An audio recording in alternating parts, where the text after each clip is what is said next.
harga baru 100 je. Tak banyak ni, ada puluh-puluh je meja pejabat ni. Jualan gudang terbaik Poh Wat Furniture dekat Sepang Selangor ni. Betul ke sini ada jual perabot murah? Dengar ada penjualan penghabisan stok. Perabot ekspor.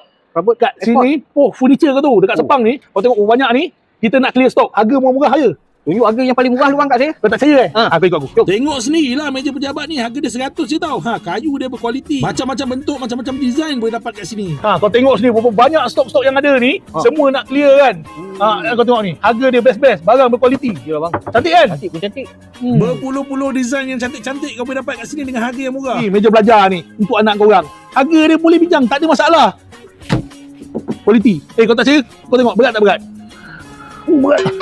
Serius, memang berat sebab kayu dia tu berkualiti dan premium tau. Untuk set bilik tidur ni, kau tengok kau dapat katil 1, 2, 3, 4, 5 dengan almari besar ni, harga dia tengok baru 2499. Nak yang murah ada harga set serendah 1800 tak jumpa kat tempat lain. Design dan warna semua menarik tau kat sini. Tak dapat ni, dapat katil, dapat ni baru 2299. Tengok katil single ni, unik kan, ada almari lagi kat tepi tu. Kalau kau nak tahu yang tag kuning tu barang dia dah tak ada tau.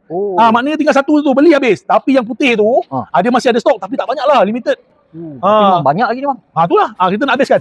Meja makan, sofa, kau tahu tak barang dekat atas ni serendah RM300 tau kau boleh dapat.